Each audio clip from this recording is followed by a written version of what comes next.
Yo, yo, yo, it is another edition of the Geeky Bros Podcast. I can't say these words. And it is just Darcy here with my buddy. This is Big Geek Umar, and I just wanted to extend a Eid Mubarak to all my Muslim brothers in the world. For those of you who don't know, Eid is the celebration of the end of our month of Ramadan, which is you also saw me when we had our first day of Ramadan, which was fasting each day from sunrise to sunset. So today is Eid, which marks the end of Ramadan. So Eid Mubarak to everybody, and good job, everyone. I definitely need to do better next month. Oh, sorry, next year, because this month was kind of hard for me to keep all the fasts going. But nonetheless, we all made it to the end. So I hope everyone throughout the world is enjoying a pleasant Eid with their families. Absolutely. And aside from that, how y'all doing? Well, just the one of us here. Yeah. Pretty good. It's been a week. Work is interesting. Life is interesting. But we're here at the weekend. And I'm looking forward to it. So. Yeah. And on the note of life is interesting, I think that's a perfect segue for us to go into our next topic, or I should say our first topic. So just before we do that, just a bit of housekeeping. For those of you who are watching on YouTube after we're done our live broadcast, click on the description below to find the timestamps for all our topics for this episode, and then you'll be able to click and go directly to the topic that you want to hear. Now, without much further ado, just an FYI, clearly, yes, we're missing a member of our team. Tactix is doing some school work right now, but hopefully, we'll be able to see him next week, if not later tonight. Who knows? He's mysterious this way. Yeah, I hear women find that attractive. Maybe we'll have a random call-in caller, so to speak, Yes, that would be awesome. Just someone bombarding our comment section telling me how handsome I am. I don't know. Yeah, that's not gonna happen, bro. Yeah, I'm not saying you're not handsome. I'm saying neither him or I are gonna bombard the comment section to tell you that.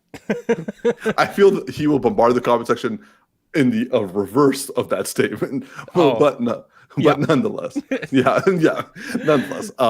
So going to our first topic of today, and following suit of what Darcy was saying about it's been a week. Well, this guy's having more than just a week. So the golden boy of our podcast, and probably other podcasts and Hollywood in general, Jonathan Majors, is in no way bouncing back from the controversy.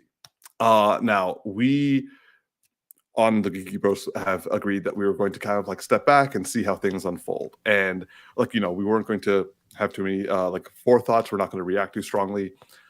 However, while I am, I think, emotionally enough withdrawn from this situation, it is not fun to see this kind of, how do I put this, nosedive of a career. Because at present, who knows what will happen in hindsight, but in present, Jonathan Majors' career is very much a rising star with a equally steep fall.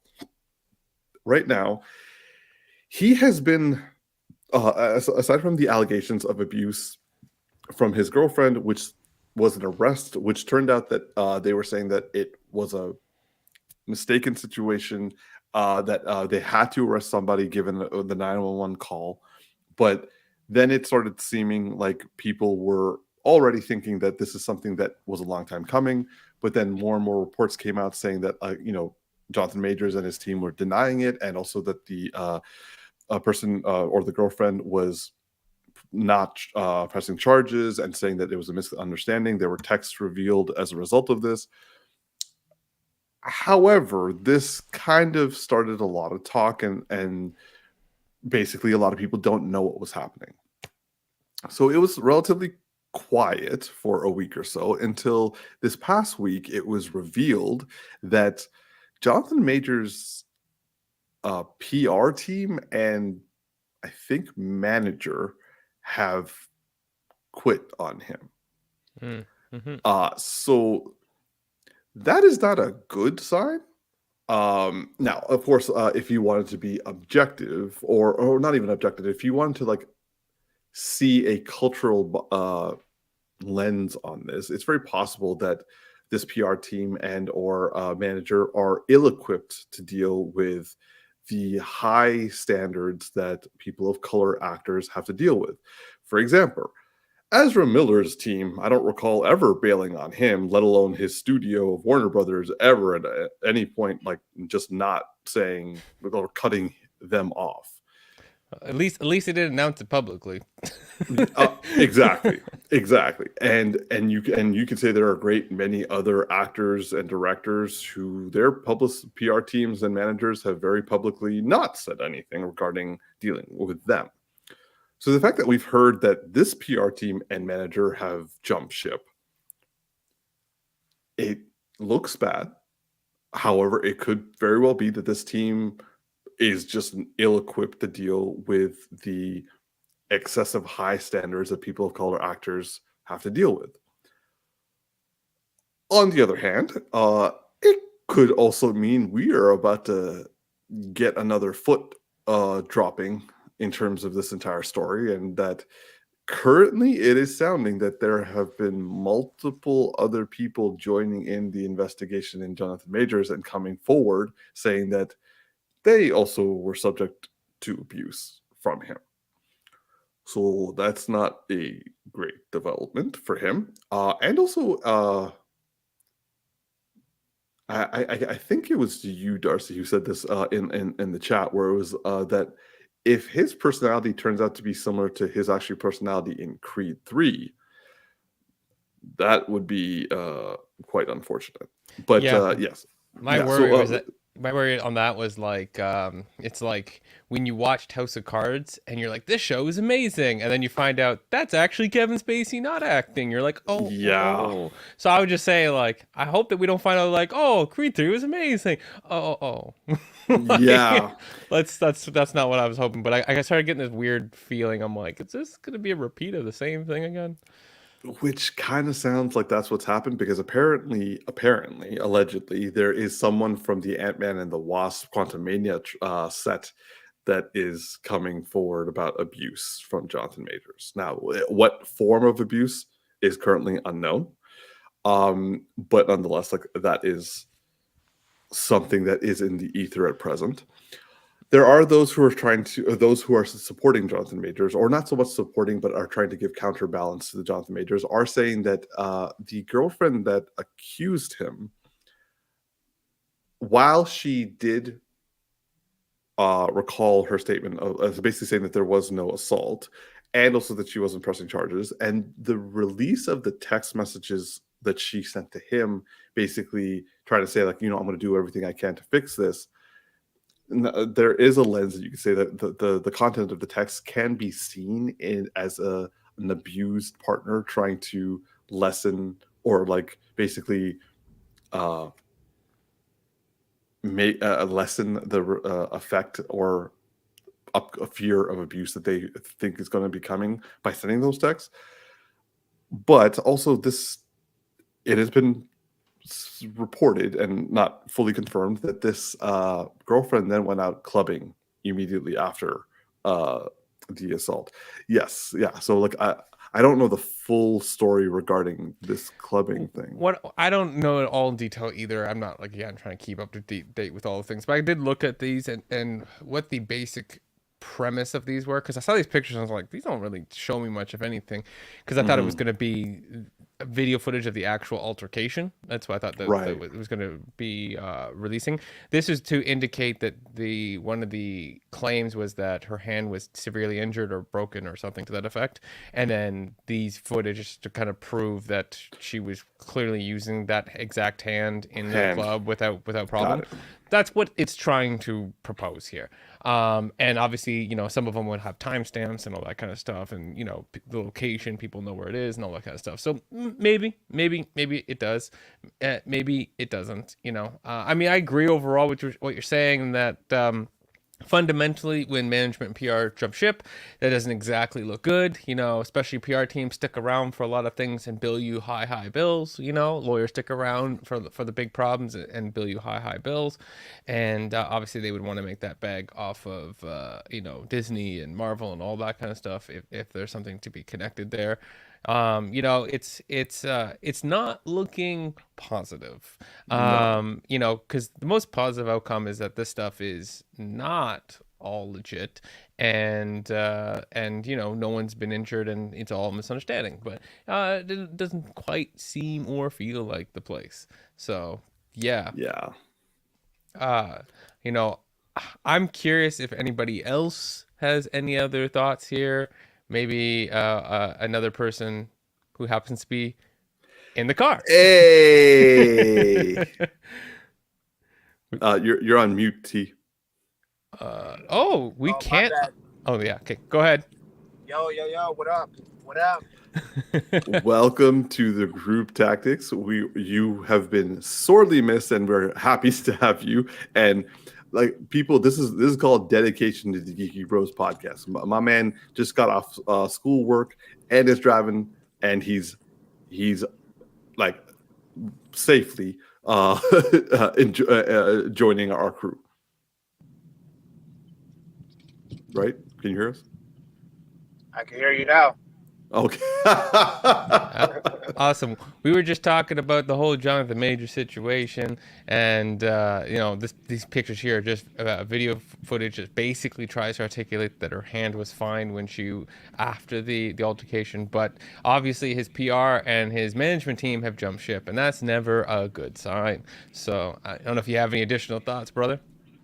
Shit, I didn't even know that they came out with like footage. There's actual like.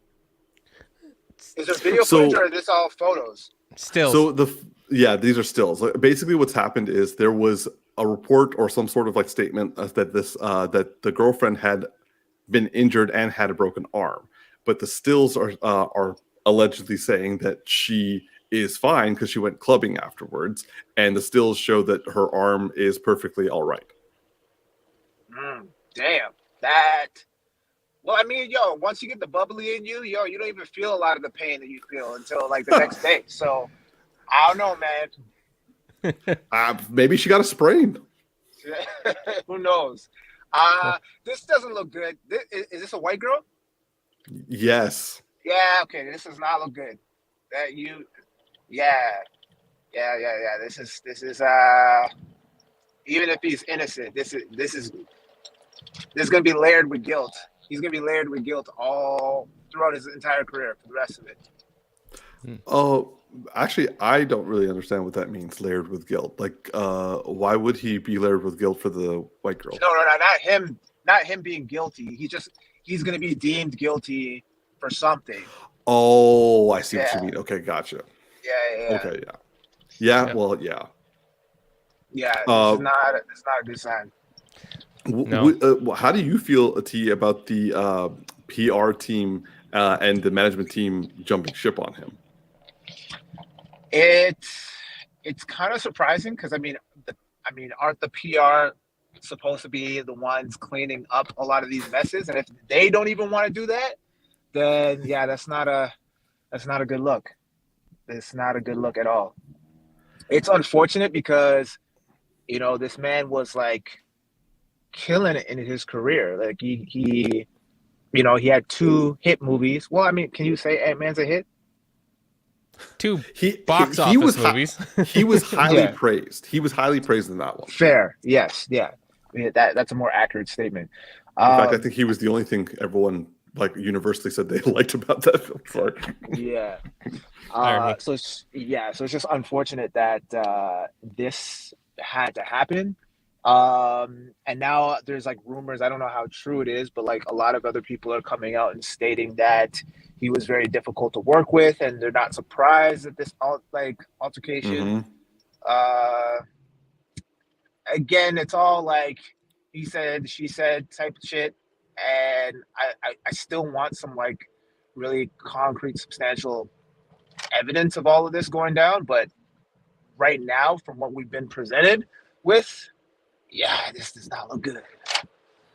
No, I did try to like give some sort of like counterweight to this by saying that maybe the PR team and management team have no idea how to handle allegations like this for a person of color because they're just more used to white people because they can actually get away with stuff a lot more easier.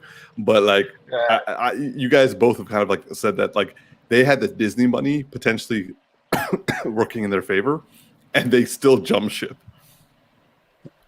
Yeah, because I mean, didn't Ezra Miller kidnap some motherfuckers and like no one said shit? Yeah, like he assaulted like 3 different couples. They assaulted 3 different couples. They broke into a place and like stole a bunch of stuff. They groomed an 18-year-old. They also choked a woman that we've never heard back from ever. Like I'm just like, did someone just like, no one has even said it was a joke, or no one even said that she's all right. Like we know that the people they assaulted in the bars are okay, but no one's heard from this woman. It's most likely that she got a settlement and she good. But like, yeah, she must be really scared of that NDA. Or enjoyed the size of the check. Didn't like the situation, but WB was clearly paying people off. So yeah, but I just 100. The Ezra Miller thing is facts though, like because that is the most clearest definition. Like unless what comes like this is going to sound really bad for me. Coming from me, but I'll just say that if what comes out that Jonathan Majors can be comparable to some degree of Ezra Miller, and like he still has his franchise and the contract with the WB. Well, I guess that goes more to say about WB than it does about like because Disney's very quick to cut people out. Yeah, but that's old WB. We in a new era WB. That's true. You know, they happy for their recovery, as in WB's happy for their recovery. But it was very much a we will see in the future conversation, which is a politically correct way of saying, yeah, well, we're not even going to consider it until everybody feels differently about this. Yeah, I guess. Okay. But I have also heard some rumors regarding the future of Jonathan Majors' role as Kang in the MCU. It is currently being rumored that the front runner for replacing Jonathan Majors, if replacement is... Oh, we have a comment from Chris. Also similar to Ezra Miller's situation with The Flash, Marvel has already filmed Loki season 2 with Majors. That's an interesting point. That is an interesting point because that's going to be released soon, I think, in fall. Yeah, I remember somebody was talking about this, and you really have like one of 2 options. There's no way they're going to recast that particular season because that's a lot of money. So you either have one of 2 choices. You move forward with it, or you cancel it, and we don't get Loki season 2. Those are your options. They're not going to cancel season 2. So they have to move forward with it. And it's going to be a villain that everyone loves to hate. Like more than they already did. Like it's just going to be a really difficult thing. Now on the idea of recasting though, I did see one person come up with a suggestion that I really love. And I really want to see Tactix' response to this. John Boyega. Wow. Yeah, I can see that. Yeah, I mean, 1, he's probably one of the most similar looking people. 2, we know the guy put in work. Yeah. I mean, like it's just similar, brother. Like similar facial structure kind of thing, right? So it's not. I cannot say that statement. Well, no, but I didn't say he's like they all look alike. But he's similar. Can't say that shit. Yeah, no, definitely not. But like I was like looking at the picture of him, and I was like, they actually have some similar facial features, which I was like, okay, so it's not as far of a stark contrast as when we had Aunt Viv, like just changed up with go light skin, like that was just like so jarring. So he's a lot closer. We know the man can put in work. We know the man can be fit, so that'll be good. We know the man can act, and we know he can have that tone tone of a king, right? There'd be a conqueror vibe, so that would be good. It'd be a great redemption for him, and they both have the same first name, so it's kind of like nothing changed. I do agree with you, Darcy, in terms of the talent. When it comes to John Boyega, he is underutilized, and I would say that now I have seen more of Jonathan Majors' talent, just because like I've been more exposed to the stuff that he's been working on. But John Boyega, I am a big fan of, and I agree with you. Like I want him to have the redemption, especially in a Disney-owned property, because like we all know what happened to him with Star Wars, and I had heard the same rumors that John Boyega might be replacing Jonathan Majors if this thing gets escalated any further. The only thing that might potentially be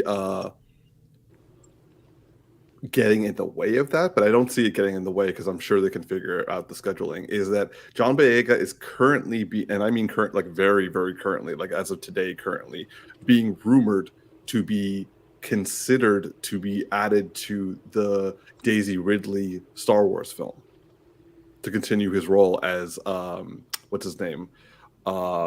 Finn, as basically being her like first apprentice that is now like a Jedi Knight himself. One, I don't care about that, but I am so done with all that. But at the same time, Tactix too. Yeah, but my feeling on that though is fundamentally that's just a scheduling thing. That's just a scheduling thing, yeah. Right? And benefit payments come from probably the same payroll part of the department, so it's all good. I don't see that really getting in the way, because like if you said to me he was going to be cast as a hero in the Marvel universe, that would be more of a problem. And the days of like, oh, they can only be in DC and Marvel, I think those days are gone, especially with who we have at the helm at DC. I think that his connection to Feige would mean that like no one's going to really care unless the character's too big. So I really think the only way that could stop him from being opted in for taking over as Kang, other than like, we find out Jonathan Majors completely innocent and this is a huge mishap or something like that, is just if he gets a different role in Marvel. Then you can't do that unless that, for whatever reason, you can explain that character can do multiple things, like or be multiple people, right? So also, I'm not gonna lie, I would love, just from like a representation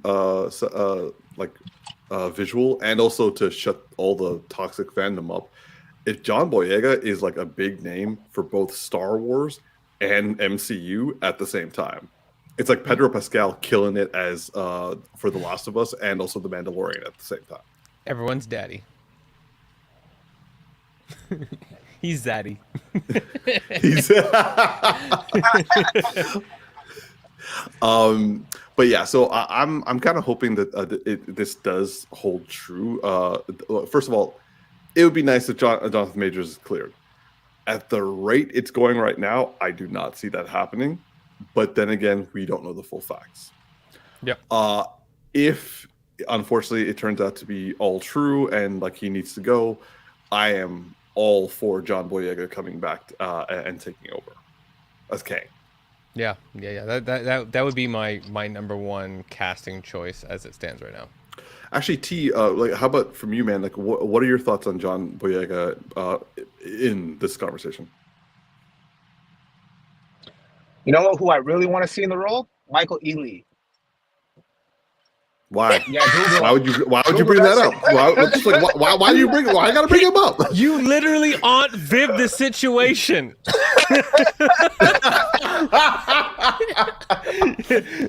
You wrong for that. Like, I actually like Michael Ealy as general. I know. You so wrong for that. I just said it's not as bad as Aunt Viv, and you're like, guess what? I got the perfect Aunt Viv for you right here. Oh my goodness! But aside from your thoughts on Michael Ealy, yeah, a good replacement if this Jonathan Majors thing doesn't blow over. He's definitely got the acting chops for it.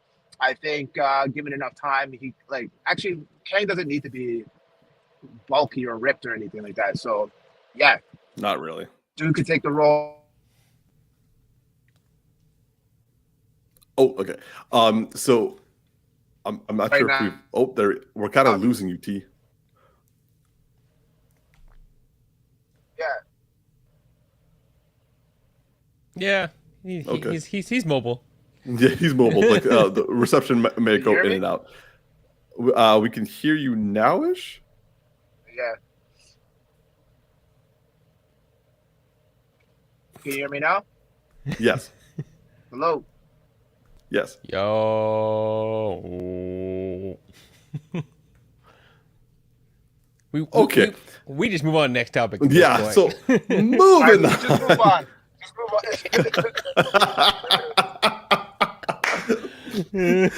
I feel like one of those like we're like when, dealing with one of those like foreign correspondent situations. Oh yeah, absolutely. But yeah, so moving on to our next topic.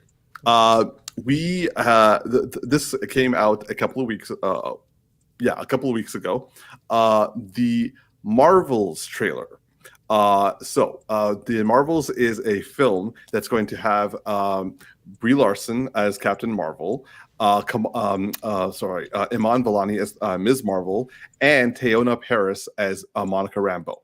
Who also I think her comic book name is, well, actually she's had a couple of them, but like, oh god, I forget. Why doesn't her name have Marvel in it? It bothers me so much every time I hear it. It's like Miss Marvel, Captain Marvel, Monica Rambeau. It's just like Well, I'm it trying to doesn't remember flow. her comic book name is like, she's had a couple of them so far, so it may be possible she might actually take over the mantle of the Captain Marvel. Yeah. But anyway, so the trailer for this, the first trailer for this film has dropped a couple of weeks ago, and first let's talk about the trailer itself. So T, let's start with you, man. Hopefully, while we have you with reception, how did you like the trailer of the Marvels?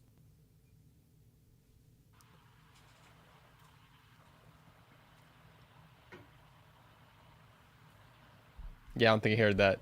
Okay, I didn't hear what you said. Okay. Can you hear me now? Yes. Okay. What were your thoughts on the Marvels trailer? I mean, it was all right. I'll be honest. I'm not super excited for this movie. My excitement could change come closer to the date, but as of right now, I don't really care for it, mainly because Captain Marvel didn't really do anything for me. I don't like Brie Larson as a person. I don't know her, but she just rubs me the wrong way, and I'm not super excited for this. But like So fuck this movie. no other part of this trailer enticed you or made you like laugh or like it at all? Not at all. I can't. No, no, Wow. no. Okay. Yeah. That is a lot stronger reaction than I thought. But okay. I went trailer, but I blame Brie Larson for that. I just I don't like it. I don't like it. I'm sorry. I don't like it. You're entitled to your opinion, and also it's very clear that it's like you're at least acknowledging the fact that like you are being negatively affected by not even the main character, one of the characters.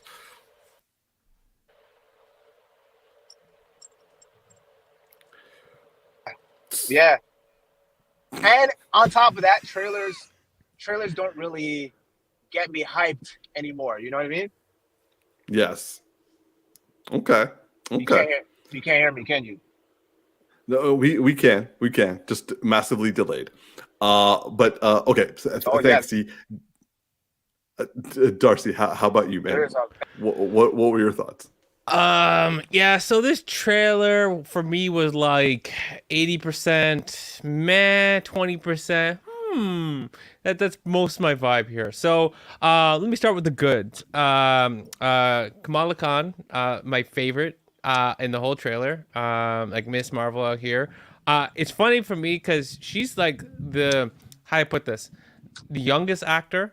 Right now, she has had more screen time than Monica Rambeau, or at least like more of a character has been developed with her. I mean, I think technically probably still more screen time. She was the star of her show, and Monogram was like a side character, right? So, and you know, obviously, Captain Marvel is much more famous. Technically, both these women, since they're older, should be more experienced. And I'm just sitting here looking at like the youngest person in the cast is like feels like the best actor in the situation, hands down. And made me like, I'm like seeing her with the I forget what it's called, but the cat, what the Flurry? The Florkin. Florkin. I love that. Like her reaction is exactly what I thought her reaction would be to the Flurkin, and I loved that part of the scene. I'm excited to see Monica Rambeau's character, and I really hope that she takes over for Two Close Eyes Brie Larson over here in the left picture. I'm just noticing that right now, and I can't stop looking at it. I'm like, it's all. I was looking at the animated. Look away, man. Look away. I was looking at this anime picture, and I was like, oh, this animation kind of messed her up. They put her eyes kind of close together. Then I went to this one. I was like, no. That's actually how it is. Oh. I'm not trying to be a hater, but I am a hater, so it is what it is. Yeah, the reason why, and I'm with Tactix on this about like I'm just not excited for Brie Larson is because she comes off extremely cocky, arrogant, smug, and putting people down that she works with, and she looks like she doesn't enjoy being here, and it's like. And I feel like that energy translates a bit to on screen. Like it just comes off a little bit. And I'm like, I feel like this character should be a little bit more hopeful and a little bit less like you guys aren't worth my time. Like when she shows up as a hero, like I don't disagree with her statement in Endgame where she was like, this isn't the only planet. But it was almost like, you know, when someone leaves home and they just couldn't wait to get away from their parents, and then you think, okay, a little bit of time, everything will get better, but no, they come back, and every time they come back they still treating every family member like, I hate you guys. That's what she felt like when she came back to Earth. Okay, it was just like, it's like, you ain't the only planet, I ain't human no more, peace out, like I gotta go help other people, I'm only coming because Thanos is here. If Thanos wasn't here, I wouldn't come. Like that's just like the vibe that I get. So I was like, yeah, no, she turns me off. And you know, I hope you're right, Monica Rambeau takes over, Brie Larson just moves on the way out, and you know, goes to a club with oh my gosh, damn it, I had a good joke lined up and I totally can't get the names out of my head. Fast with Vin Diesel? No, Johnny Depp's ex-girlfriend. That's Oh, you mean ex-wife? Whatever. Amber Heard? Yeah, I was gonna make an Amber Heard joke. Okay. I actually kind of wanted to hear the joke now. It's cool, but it's cool. But anyway, okay. I will say, on my part, I am very much counter to both of you. I've actually thoroughly enjoyed this trailer a great deal. This trailer actually made me very excited for this movie. And what I liked about it is the fact that it didn't feel like a Captain Marvel 2 film. It feels like exactly. It feels like a mini Avengers film where it's like basically they got all the three people involved in like the Marvel universe. The Captain Marvel universe, and bringing them all together for a big film. So it's kind of like the Avengers for the Marvel's girls or Marvel women. And I actually really enjoyed it. I don't have the hate for Brie Larson the way you two do. So so I'm not as strongly as Umar. Let me just jump in 1 second. Let me just see if I can give you some of that hate. I don't know if you heard this. So I absolutely agree. This is a Marvel's film, and I love that. That's a great concept. I'm totally in for that. But you know who wasn't in for that? Brie Larson. She didn't want it to be for a film for all three of them. She wanted to be a film for herself. Yes, I was actually going to bring that up. Yeah, well, I'm heated, okay? I'm heated, and I need you to get on the other side of the Brie Larson fence, okay? You know, you got to get over here where the eyes are equal width apart, okay? That's all I'm saying.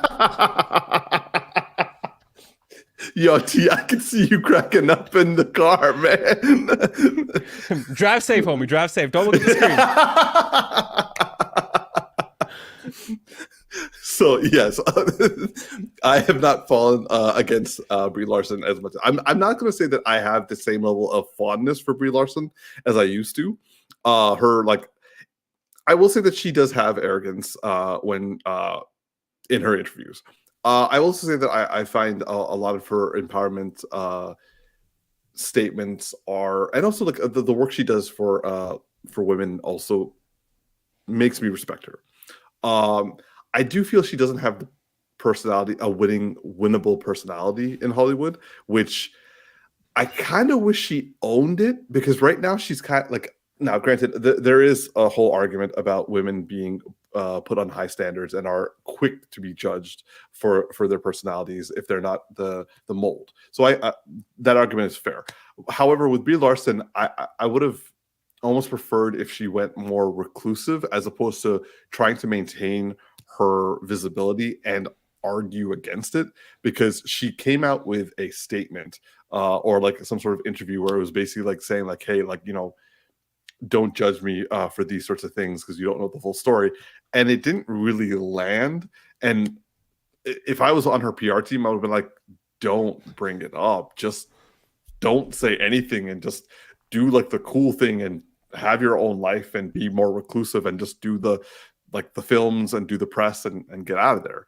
But so anyway, but getting back to the actual trailer itself, like I thoroughly enjoyed the trailer. I love the idea for the trailer. I love this scene. Like, Darcy, I'm with you. When Iman Vellani responded to Goose eating people, that was like, that is an appropriate response in the situation. That is a human response to the situation, and it was awesome. It made me burst out laughing. Very much a teenage girl response. Even like it's so suitably perfect. Exactly. So like, yeah. So like for me personally, I love seeing Iman Vellani, and I will say that she has been something that everyone is saying that they liked about this trailer. I like seeing Teyonah back. I'm a fan of Teyonah Paris, and I like seeing her Monica Rambeau, and I like seeing that she's like kind of like, oddly enough, she's the one kind of like the glue that's keeping the quote unquote team together.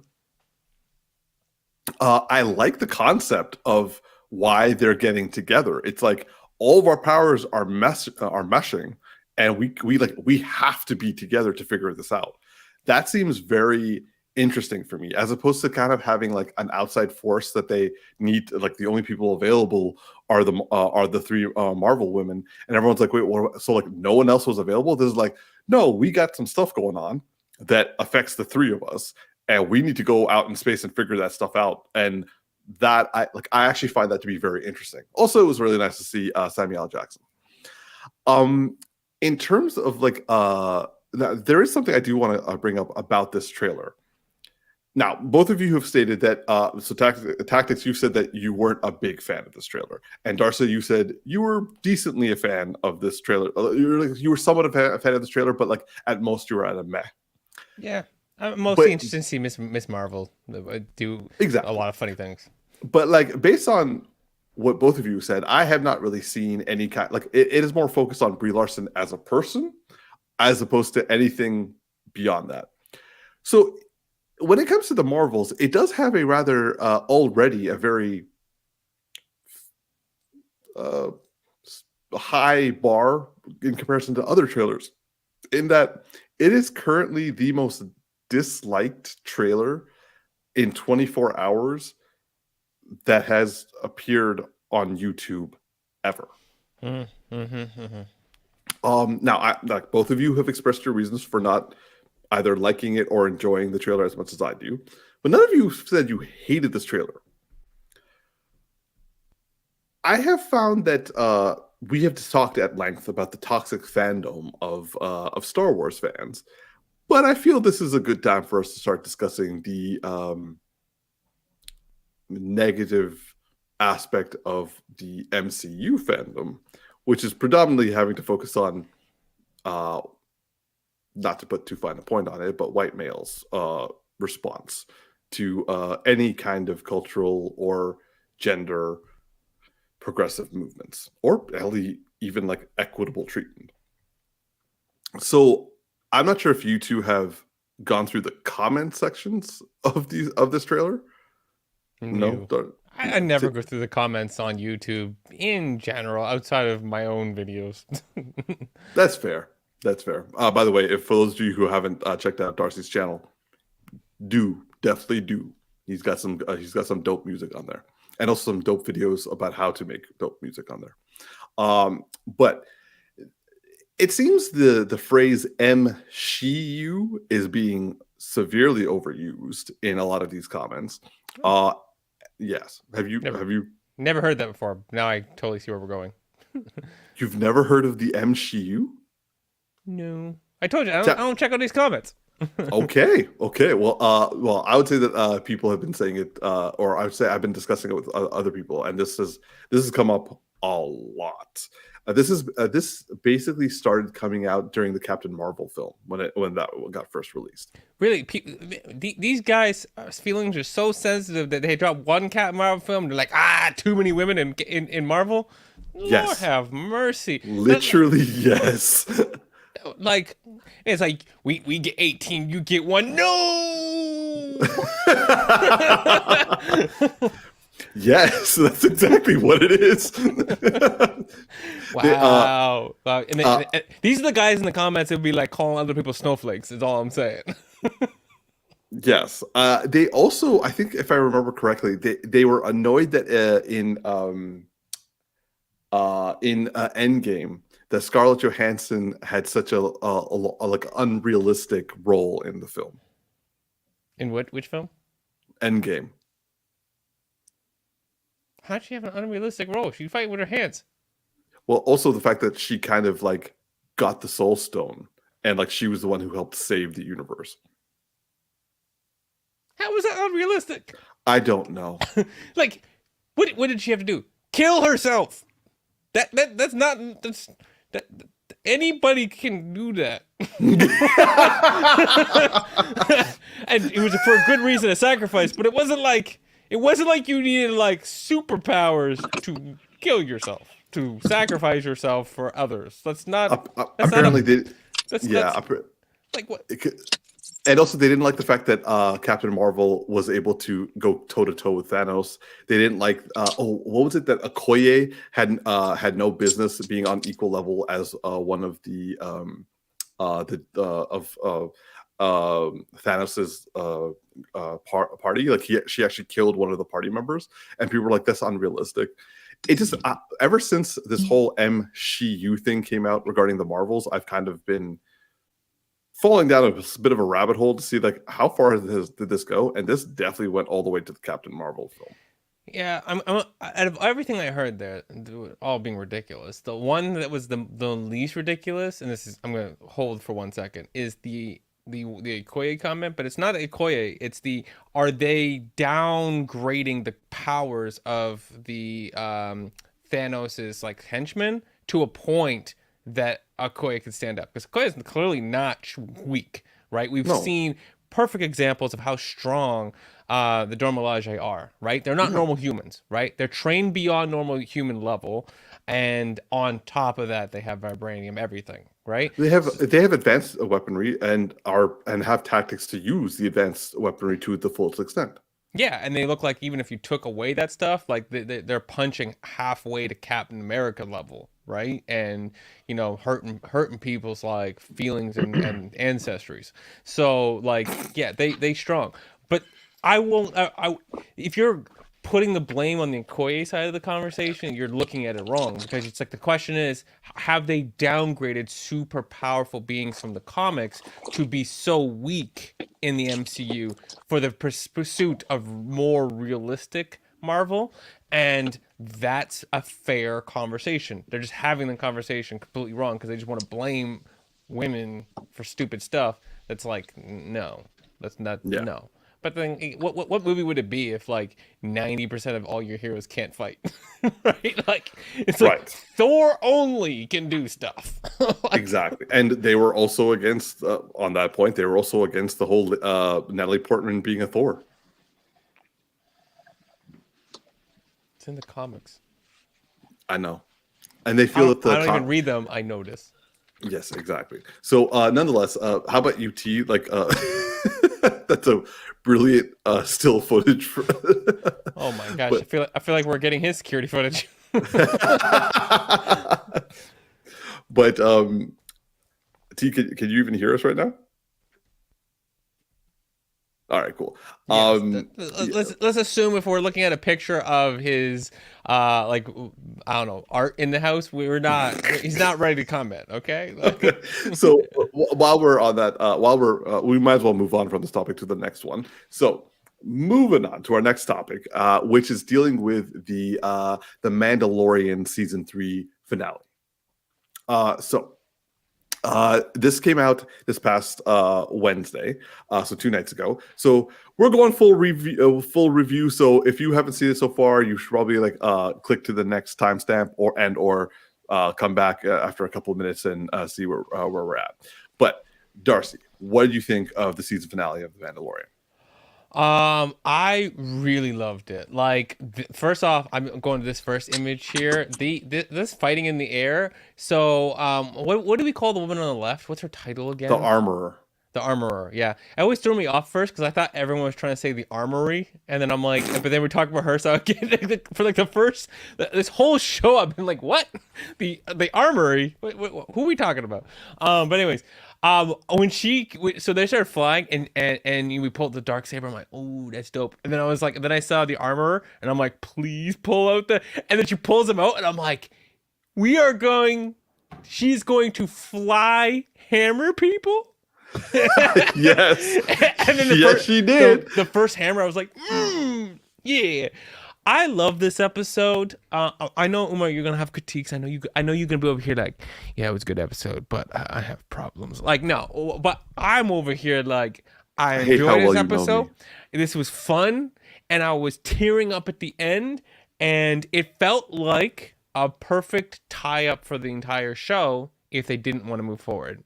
As in, if it definitely felt like a series finale. I'll give you that. Yeah, and I googled right after is season 4 and like, yes, it's confirmed it's gonna happen, but they're writing stuff, all right? But that kind of also feels like, well, they don't know if Pedro is going to stick around, so let's just make sure we wrap this thing up nicely just in case.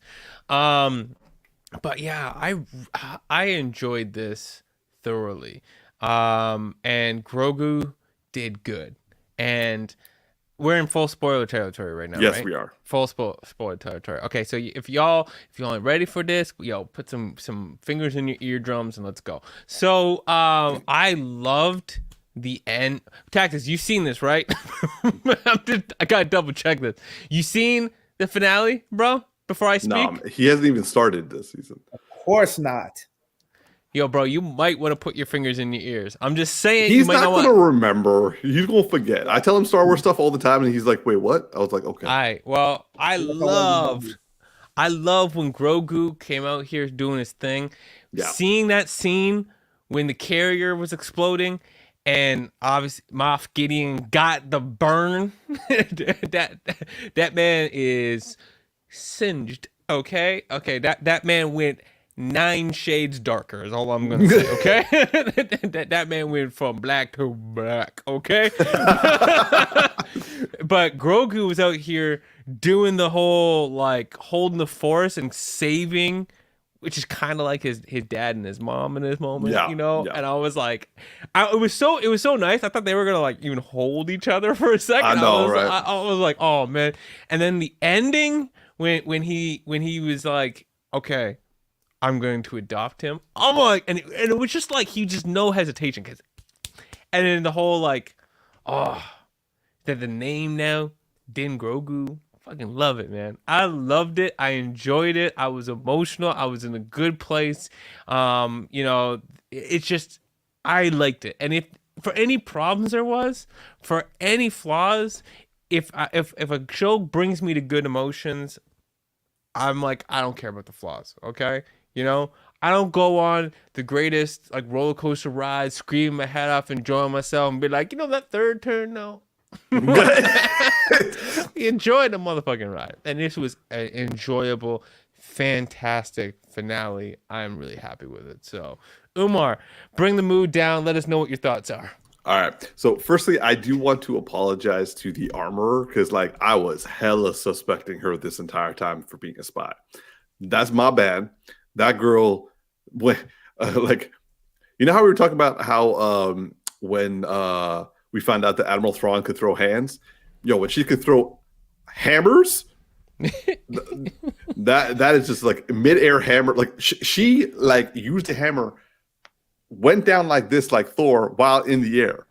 That stormtrooper be dead on impact. I just thought of a really good viral clip that I'm gonna go make for her. I'm not even gonna say it here because I don't want it to get whatever. I'm gonna make a clip, and when I send it to y'all later, you're gonna be like, "What?" Okay. I enjoy this. This was a action-packed series finale, and I liked it. I love seeing the Praetorian Guards. I was very emotional when they were trying to kill Grogu. I'm like, if they touch that child, I'm gonna break this TV. And like I was watching with my friend Dan, and he was like, "Please don't." I'm like, "Fair."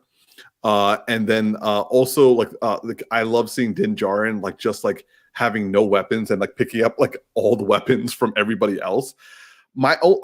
This is a small complaint that's just like a personal bias, but like he picks up a hammer and a shock hammer. Sorry, picks up a shield and a shock hammer and drops them for a blaster. I was like, you look like Captain America in Beskar armor. Why would you put those down? I would be like, I'd be stealing all of their stuff. I'd be like, I'm gonna pick up the shield. I'm gonna pick up this hammer. I'm gonna pick up this gun. I'm just gonna carry this stuff all and be like running around.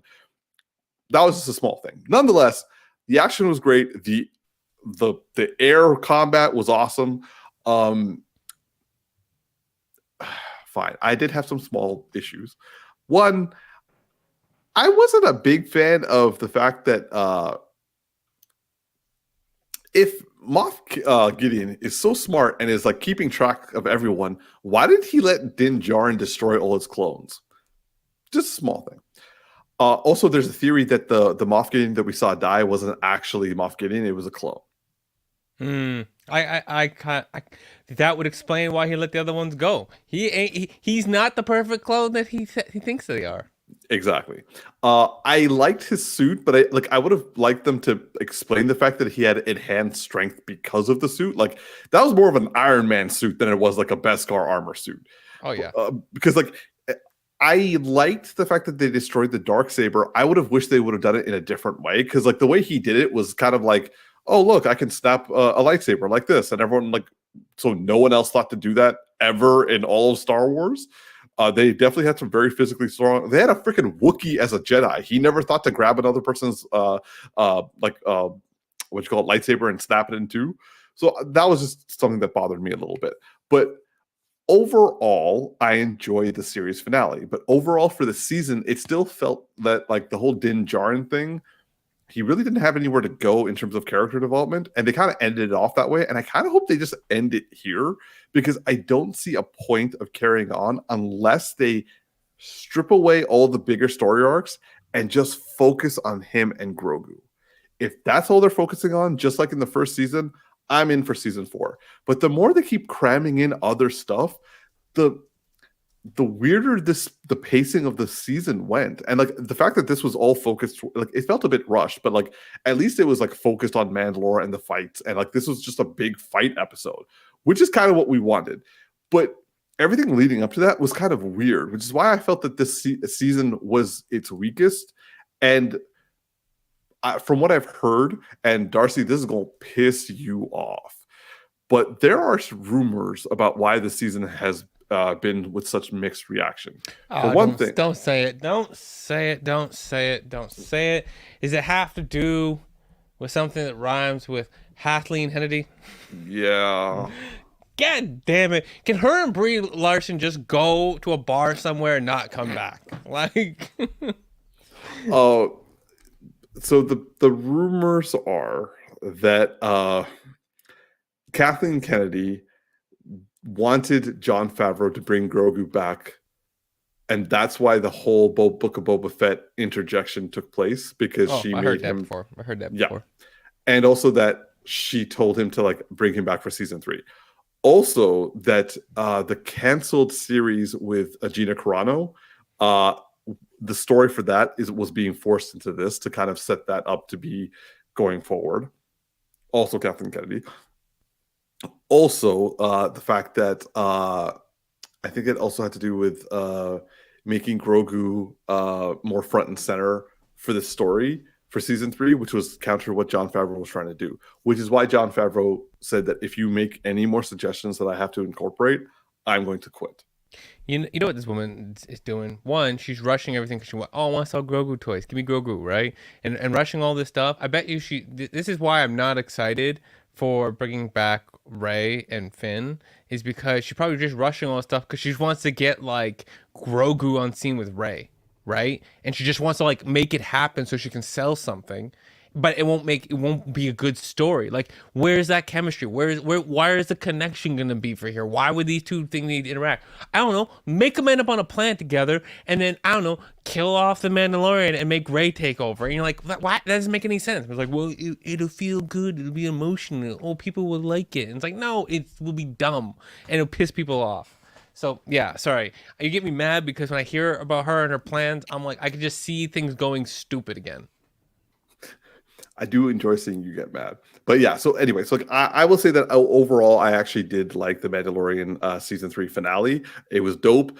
Giancarlo Esposito, he makes anything work. And seeing him in full armor was dope as fuck. I really hope that it was him under the helmet and like he was like, no. I am not going to have a stunt double. Just like in the season 2 finale, I'm going to do my own stunts. I'm going to break every prop you give me. Because I can see him doing that. But his like voice, his helmet voice, that was good. That was almost Darth Vader level. That was good stuff. Yeah, that's what I'm saying. So like, yeah, Giancarlo, love you. Din Djarin, all your tactics without weapons, love that. Bo-Katan, killing it. Like Katie Sackhoff is gorgeous, badass, and lovable. I love this picture where it shows like the different stages of her comfortability with Grogu. Him all the way in the back, be like, kid, get out of my way. Him riding shotgun. She's like, hey, what up? And then she's like, all right, get in mama's lap. That got weird. Sorry. I realized after I said it. No, it's like, cause she's not really. So it doesn't, I just want her and Din Djarin to give him a baby brother. That's all I'm saying. Or a baby sister. Yeah. Okay. I'm with you. But after that last one, I mean, yeah. I mean, she's fine. She's fine. She's fine. All right. Moving on to our next topic. Now, this has been something that I will admit I never thought this would have happened, but the fact that it did makes me very happy. And this has to do with our boy Tactix. Tactix, can you hear us, by the way? Yeah, sorry, I was just ordering a pizza. What up? That's fair. This guy multitasking. He was literally checked out of the conversation. One sec. What you guys are talking about? So I'm like, yo, I might as well get started on dinner, yo. Hold up. 1 second, Umar. I got to interrupt the podcast for 1 second. Yo, aren't you on a zero sugar diet with us, bro? How you ordering pizza? There's no sugar in pizza. Man, I have been going way stricter than you for the last 20-some days. Okay? I haven't had a cheat meal since March. Okay? I didn't say you couldn't have a cheat meal. I just said there was no sugar involved, bro. Yeah, well, I look at that pizza like that's too risky because you said no, like high on the glycemic index. And I'm pretty sure pizza going to be high on that glycemic index. There's no tomato sauce on mine, bro. We gonna have to talk after this. All right, Umar, just move back onto the podcast. Yeah. So as everyone knows who watches this podcast regularly, Tactix is known for having issues against space and the hell staying in the podcast, sticking with a diet, and having an issue with fantasy. Now, he has not watched Game of Thrones. He has not watched Harry Potter, except for like the first movie.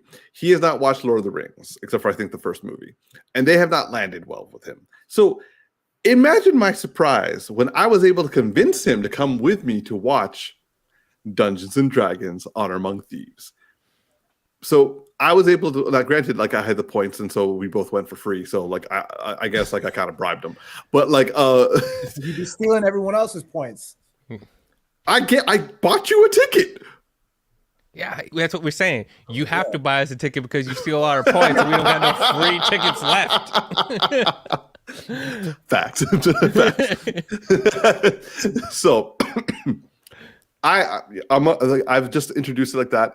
Dungeons and Dragons: Honor Among Thieves. All three of us have watched it. Tactix, give us your full review. Yeah, so watched it.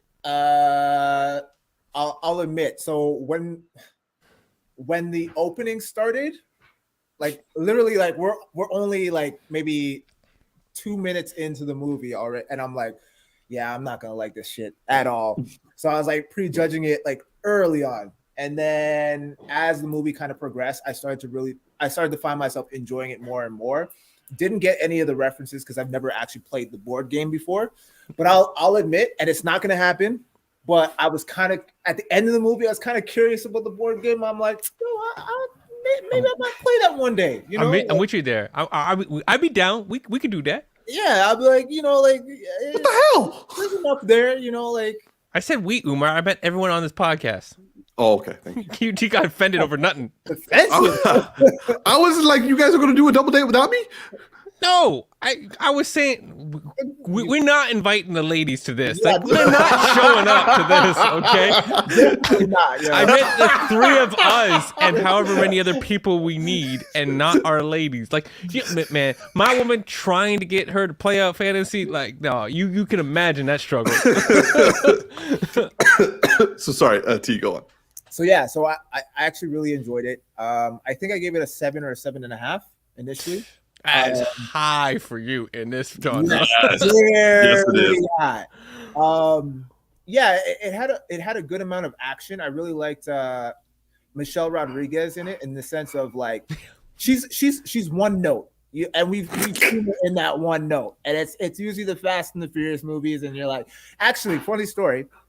So I liked her so much in this movie that I randomly stumbled upon like another movie that she did like a long time ago. I was telling Umar about this, where she plays and she plays a trans person that she basically gets turned into she starts off as a guy and gets turned into a woman against her will as punishment for killing some doctor's brother or some shit. And this is either a really messed up horror film or some weird fantasy stuff, because that's a weird premise to put out. It was weird, and it was a trash movie. Yeah, we'll just put it that way. But I was like intrigued initially because I'm like, oh, I didn't know Michelle got it like that, because initially the first movie that I think I saw her in was Resident Evil, and at the time when that came out, I was into it. And then she did the Fast and the Furious movies, and I'm like, okay, she's badass. And then the Fast and the Furious movies kind of, went where they went, and I was just kind of like, okay, she's actually not all that great. But she was good in this. They basically found her in a good element, and she did her thing in it. They found her sweet spot. Yeah, they found what worked for her, and it definitely worked. Chris Pine was great. He added a lot of the comedic element to the movie, which was good. I knew he was funny, but I didn't know that he could carry the film in a funny way like this. So that was kind of cool to see. Overall, I enjoyed all of the characters. They all kind of had their own time to shine, and personality-wise, they were all great. And it made me want to I'd be interested in seeing another movie, if this branched off into a franchise, I'd be interested in seeing another movie with these characters. That's really big. That's really big.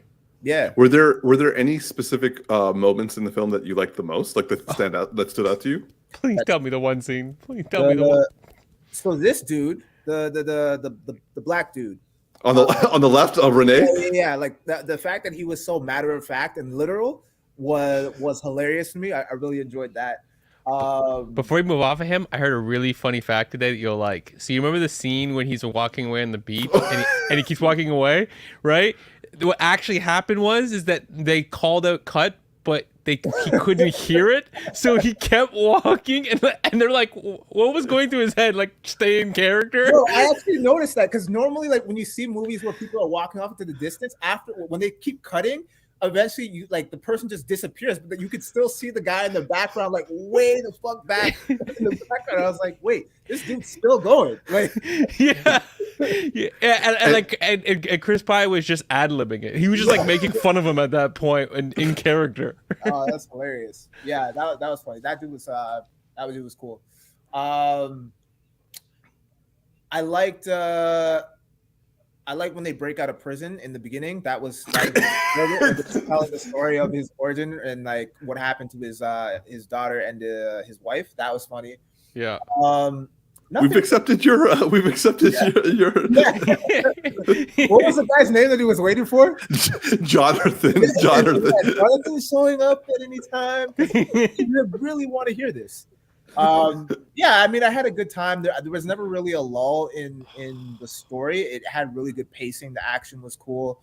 The villain was cool. Nothing really out of the. That fight though. That fight was cool. Yeah, the end fight. That was a really good payoff. Overall, yeah, I had a good time. I enjoyed it.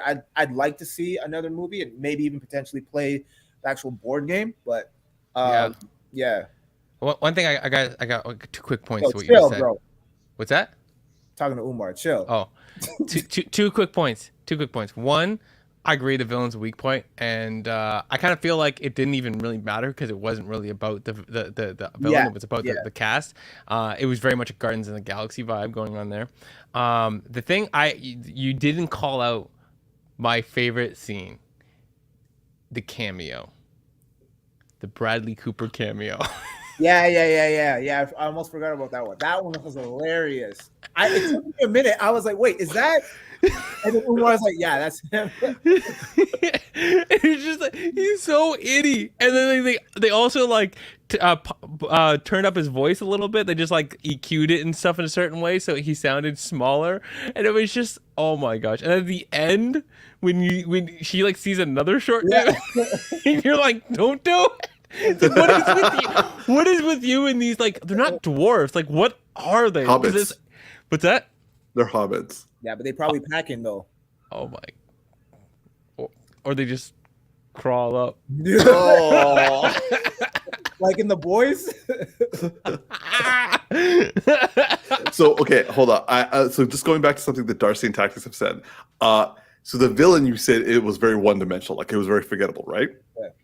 And Darcy, you said that like the dialogue was what you loved the most about it, right? Yeah. So the way Dungeons and Dragons is played is you have a dungeon master, and the dungeon master is basically the one who voices, basically like the NPCs or like the characters that are just like they're just there to push the plot along. So, for example, a man on the left here, Renee Page, he would be the voice of the dungeon master. The dungeon master would be giving all his lines. And so therefore, that's why their interactions with the rest of the group was so different. The same for the villain. The main villain was just like a voice of the dungeon master telling you what they're saying. And all of their reactions and all of their statements in response to it is how it would orderly go in the game. Like, for example, if we had a dungeon master and the 3 of us were playing, and they're like, you are now like in danger and I'm going to take your heart. And you would be like, who's this bitch? that would be the interactions that you have, which is what so like, yes, the villain was one-dimensional and forgettable, but that was the point. Yeah. Okay. Yeah, I rate that. It didn't bother me because I kind of like I said, as the story progressed, things started to make sense, and I'm like, okay, this must be something that I'm missing that is pertaining to the game that actually fits within the story. Which now that you've said that, it makes total sense. So yeah, it's a very unique way of catering to the audience in a proper way, because I looked at the IMDb page for the first Dungeons and Dragons movie. Man, that movie got like a 3 out of 10. Warranted. Yeah. Another fact that you'd also be interested to know, Tactix, is so the whole cast played a game or two or something like that of Dungeons and Dragons, obviously based off of like the story that from the movie beforehand, and they adjusted the story and the characters around what they came up with in their game. So like that also probably has a lot to do with why Michelle Rodriguez fits so well, because like, you know, they were doing their own thing, their own freestyle, and then they fed that back into the making of the film, which makes absolute sense because it's based off of the whole game is based off of like playing, right, and acting in it, and so you might as well play it and then see what you come up with, and then that would feel more natural to you. And you know, it's just a really dope thing that, like, you know, super love that they did that. So I'm gonna jump in, like, as someone who watched it with each of you, because I watched it with Darcy and I watched it with Tactix. So like Darcy, I would say, like, well, for me, I had two favorite parts.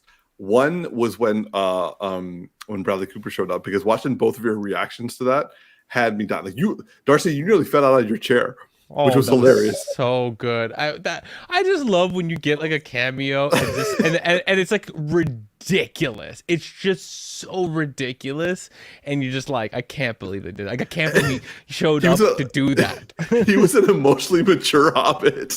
It was hilarious. And then the second thing that you both reacted to like equally was the fat dragon. Oh my god, you need to hit LA Fitness. Like, honestly, I think like I actually missed the joke the first time around, and then like but when I watched it with Tactix, it was basically like when the dragon shows up and he's like this big thing, and everyone's like, oh my god, that's a pudgy dragon. And then Renee is like, oh, he came here after he left after the demise of his last den, and Chris Pine's like, did he eat it? And like Tactix started laughing, and that's when I heard the joke for the first time, and I just burst out laughing. So good, you know, and you know that's the kind of stuff that like in an actual like Dungeons and Dragons, like, I don't know what you call it, like a match play game. In a game, someone was just like, you know, like, because I've seen people do it and they're like making stuff up to change the story as you're going that just makes it more fun. Someone's like, and he's overweight, and you're just like, what? He's like, all right, we gotta keep going. It's improv. We gotta keep going. It's like, exactly. It's like he's over. Wow. Oh, and man. That's what has me so intrigued about the game. The fact that you like I assume that every game that you play is completely different. It's not like when you play Monopoly and like, yeah, like, you know, there's winners and losers, obviously, but like for the most part, it's pretty paint by numbers, right? Like everything is kind of standard. Whereas with this, there is an element of improv where you can pretty much pull things out of your ass and just make the story as crazy as you want it to be. So like in the beginning, like when they're waiting for Jonathan and like and all that sort of stuff, and they're like, okay, he's here, let's go with the plan, and like just start with the plan, and like you start rolling and stuff like that. But the thing is where it says we've accepted your pardon, or your pardon has been approved. Mm-hmm. That's like a roll of the dice. But also that's also the change sort of thing. So it's like that, okay, Jonathan's here, let's do the plan. It's like, okay, so you could listen to the plan or you could hear the judgment. And it's like, okay, we're gonna go with going with our plan. And then it's like, okay, but you actually would have been granted approval. And it's like, so I went through all that for nothing. It's like, yes, and now you're fugitives. It's like, fuck. Yeah, that's pretty cool. Yeah. By the way, did you know? It's going back to just like the overall game. Joe Manganiello, one, that he works at Dungeons and Dragons. He's like a head person now. And really? Yeah, he's one of like the top people in charge of. I can't remember what his title is and what he's in charge of, but he has like he's a huge Dungeons and Dragon person. He played it growing up and with him and his brothers, and it's what got him into being a writer. was the playing through the game and all that improv and coming up a story. And now he's big and in charge and is like producing a lot of stuff that's supposed to be coming from Dungeons and Dragon. He's basically using obviously his stardom, his passion, his love for the game, and trying to move that forward into a bigger, like, I guess, audience throughout the world. So yeah, I think we're gonna start seeing a lot of more Dungeons and Dragon stuff. And I mean, Joe Manganiello is the kind of guy that's like, I feel like he can make that cool for people that be like, I would never do that, and then he's like, well, oh, Joe Manganiello does that. Oh, okay, 100%. Let me check that out. Let me check that out. You know how crazy that endorsement is? Like you're gonna see motherfuckers doing a bench press, and in between sets, they're gonna be playing Dungeons. Or at least talking about their game from last night. Yeah, or can you imagine the entire cast are like playing Dungeons and Dragons together, like just like their off time? Because like, the thing is with these games is you can do it all at once, or you could do it over like periods of evenings that like go on for like months. And like they're called campaigns. That's why people get so intense with it, because it's like some people get like to play around and like are sarcastic and like just want to get through it. Others are trying to level themselves up, become like, you know, these big time heroes, go on these big time quests, go on these like big time like side stories, and like explore the world of the book. Others are just like playing for fun. Like I know one guy, he's like, we spent an evening playing Spin the Bottle in a tavern with the person that we're trying to get information from, using like what was it, like a truth serum, or sorry, with love potion. And I was like, why would you? It's like, so like whoever like gets the bottle has to drink it and fall in love with another member. I'm like, why would you do that? It's like, because we could. I was like, that's fair. You're being y'all be drinking to that game. That's a straight menace. By the way, I looked it up. Joe Manganiello is developing a TV show for Dungeons and Dragons. Nice. Oh, that actually would be cool, because then that would fall what I just said. It would like the campaign would be each season. Ooh, yeah, yeah. There's a lot that they can do with that. And again, like there's a lot of content you can put into a show. So yeah. So, and also like I'm glad that both of you now have seen this movie, because like we were talking about before, John Francis Daley, he helped write and he co-wrote and co-directed this movie, as he did with Spider-Man Homecoming. He co-wrote that as well. So like now that you guys have seen both, I'm kind of hoping to see more of his work, because he's like, him and his partner, they do good work. The fact that because I love the fact that this film was done from the perspective of, oh, by the way, I'm going to give my rating, which is I'm still keeping it at an 8 out of 10. Like this was a solid movie. It was hilarious. The action sequences were like MCU level. The graphics weren't as good, but I will say I loved the fact that they used practical effects. Like when they were in the graveyard, yeah, I was dying. Like, anybody? Question? Oh, so good. But also like in that one where like they're asking 5 questions and the dude just dies right afterwards. That's like what would happen in like the first round of this like question and answer thing with the dungeon master, because he would be a stickler to the rules. And it's like, wait, no, I'm not asking you the question, guys. Can you help me out with this? It's like, no. It's like, oh. You can't ask a question anywhere in this room without accounting. Exactly. Can you imagine like someone came in and it's like, does anyone want anything to drink? I'm like, Mom, no. There goes your question. Yeah. Skeleton's like, yes, I would.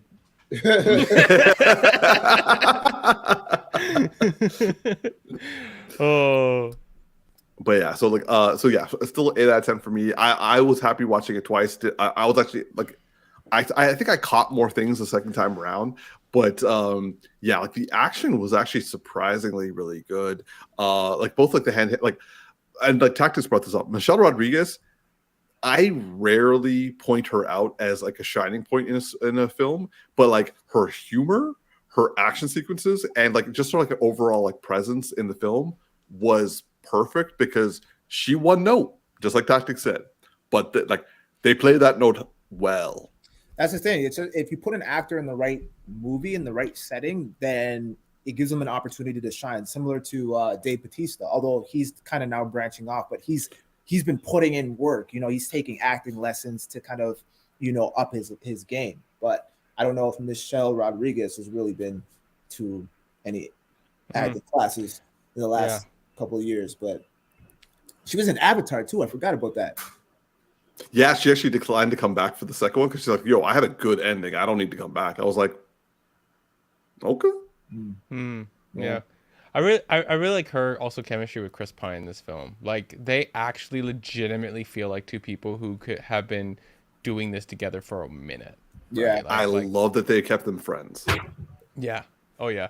Was there like one moment where somebody implied something? They're like, yeah, like no, like. Yeah. And then he's like, wait, what's wrong with my lips? She's like, they're soft, man. I was like, yeah, that was so good. And then it's like, what kind of men are you into? Wait till you find out what kind of men she's into. Chris Pine is 3 times too large. he ain't pocket size enough. You know what I'm saying? Oh man. I would say that the younger actors kept they kept the up pace with everybody else. I didn't realize that was the girl from It, bro, until you pointed it out. I'm like, I knew she looked familiar, but I just couldn't figure it out where I've seen her before. Yeah, she unfortunately is burned in my mind. It's like because I'm scared of that film, and like I was like terrified. Yeah. That's fair. Was the villain in this one? I don't think she was, but she looked like a girl from the Halo show to me. The red priestess. Yeah, she looked like the one who plays the villain in the Halo TV show. I'm not sure if she was, but anyways, yeah. I would say that she played in one episode of Sandman. That was like the one thing I know her from. But she's the daughter of Giles. Cool. In real life. Cool. Yeah. Still. But so how about you, Darcy? Tactix and I have gone on for a little bit, but like, how about you? Like I know you loved it, but like, what were the things that like really stood out for you? I really love the movie. I mean, I'll go for rating. It's a 9 out of 10 for me, maybe even a 10. In that it's a movie that I don't really like. I'll just give it 9 to land on something. But like, it's a movie I go in with no expectations and come up with tons of enjoyment, right? And it's a movie that like I would absolutely like. Let's say we have kiddos over and they're like, hey, I want to go to the movies, and you're like, oh, let's watch this one. We got nothing else. Like this is it. And I'd have to convince my partner, but I'm like, trust me, you're gonna love it. You're gonna love it. It's gonna be way more fun than you think it's gonna be. I mean, we haven't had good humor in a minute. We get so much flat humor. We get so many comedians. Yeah, but we get comedians who are trying hard, right? Like they're either trying to reprise old comedy, but they can't do it. They're trying to do like a serious thing with comedy in it, and it doesn't quite land, right? Like it can't quite figure out if it's serious or if it's comedy. Like you people, like it can't quite figure out where it's gonna land. The humor never really hits as hard. It always feels like it just doesn't have it. And this felt like there was just chemistry everywhere. It was just well written. Everyone was enjoying themselves. Daly brought a great script and flexed it to the people from what they brought to the table. And that I feel like you felt like you were watching a good time, right? Like they were having a good time. They all got along. Yeah, and it was such a good cast of people, so much fun. It's been a while since we had films where you're like, you go in, you come out stitches, your jaw hurts, your stomach hurts, and you absolutely just like want to do it again, right? And so yeah, like it's a top-notch film because it delivers on something that people need and want, which is to laugh their friggin' ass off. And it was great. I absolutely loved it. I was just checking. The Simon, the sorcerer who was kind of like the kid sorcerer that they had. Oh yeah. Oh, I know him. Yeah, you do because like I only know him from Detective Pikachu. Detective Pikachu. He had a Netflix series. I forget the name of it right now. It had Jaden Smith in it. He played. He was basically a breakout rapper in a bad neighborhood, and it was produced by Whoa. Nas. That's how I knew of him first. He was in that role. It was like called. It's gonna bother me. Netflix hip hop show. All the bright places. No, the The Get Down. the Get Down. Thank you. I knew the Down was in it. I couldn't quite. I was like at the Down. I kept going in my head. Yeah, it's a show called The Get Down. He was the breakout actor from that. That was his first like big role for me that I saw him in, and he was really good because Nas was producing it, but Nas was writing his raps. And so Nas is obviously a legend in the game. He's one of the best rappers ever was. Like, to put it in perspective, Nas's lyrics on his first album are studied in Harvard, okay, and Stanford and shit like that. So you know the guy's intelligent. So he's writing these for him, and this guy has to rap them. And when he would switch into doing rapping, it landed. It actually landed. It didn't sound like when actors and people who don't know how to rap start rapping, and you're like, oh yeah. Good Pepsi commercial. Yeah. Right? It's like when you go to like the dance class, like, we do hip hop dance, and you see it and you're like, good job, Becky. Or like the Bhangra, where it's kind of like, Aladdin. Yeah. That's exactly what we say in Umar. Like, it feels like Aladdin, and they don't know what they're doing, right? And so he actually hit with it. And I've respected him ever since. I saw him in that, Detective Pikachu, something else I can't remember, and then this. And so was the Get Down good? Like, is that something I should add for my Black Adam series? It was really, really good. It just got canceled after one season. I forget the reasons why. I don't know if it was just a Netflix canceling spree or something else, but yeah, it didn't get past the first season. But it was really enjoyable. That pizza's here now. And I mean, I would say yes, because it goes into, it's a fictional retelling of historical events. So it was talking about the origin and the creation of hip hop. So that would be good for you to see, and it shows how it came from the crack era of New York, and it has him interacting with different people.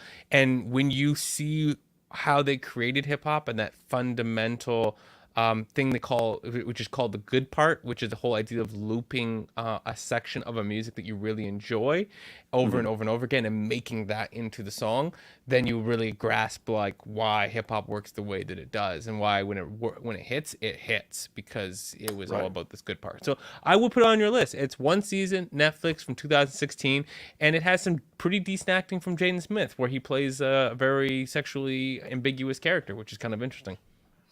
That's pretty dope. Okay, yeah, I'll definitely go. And it's called The Get Down, right? The Get Down. Yeah. Got it. Okay, cool. Awesome. All right then. Well, all right. I'm gonna pass it to you, T, because Darcy started us off, but I'm gonna pass it to you to do our closing remarks. Great, bro. Man, he out here got pizza and everything. No, okay, wait, hold on. I will sign off, but one thing I did want to say before my pizza came. This is not a negative on the movie, but what I will say is I wish I actually was a fan of the game or had played the game prior to watching this, because I think I would have really. So for me, like, I almost imagine it like, because we're like superhero fans, right? Like, we're familiar with the Avengers and everything.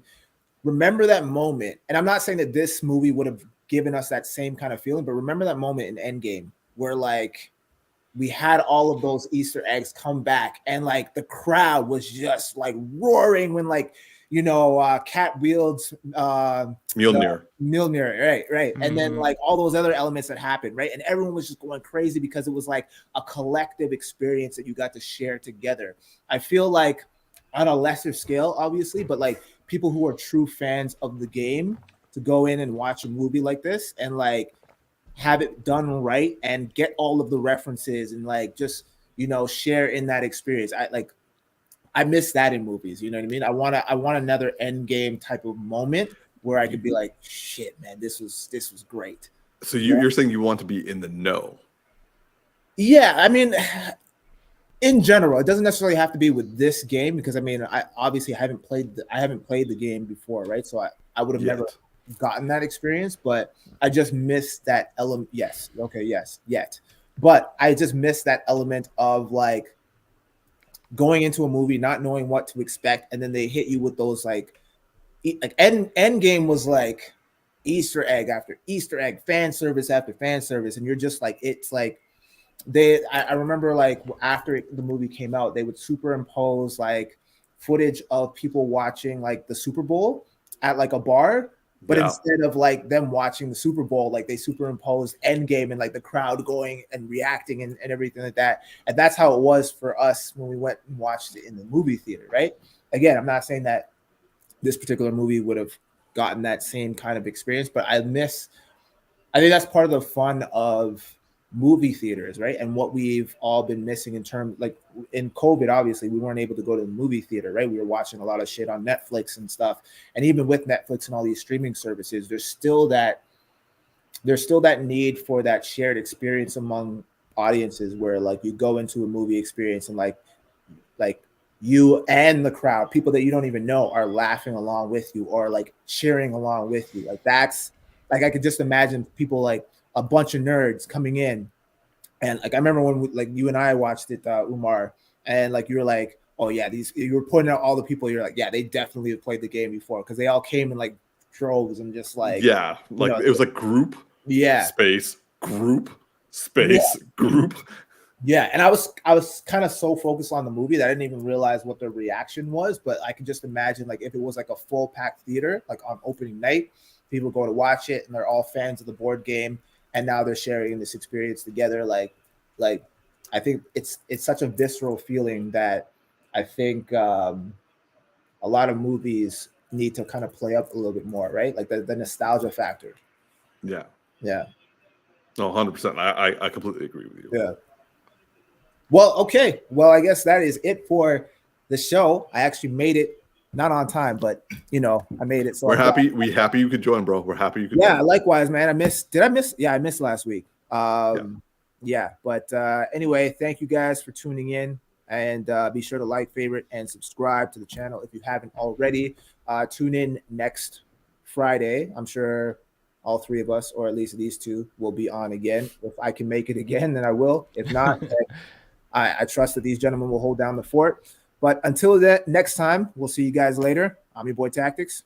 Yo, it's just Darcy here. And this is Big Geek Umar. Live long and prosper, y'all, and have a good night. And Eid Mubarak once again to all my Muslim brothers and sisters. That's right. Sorry, Umar. Hold on 1 second.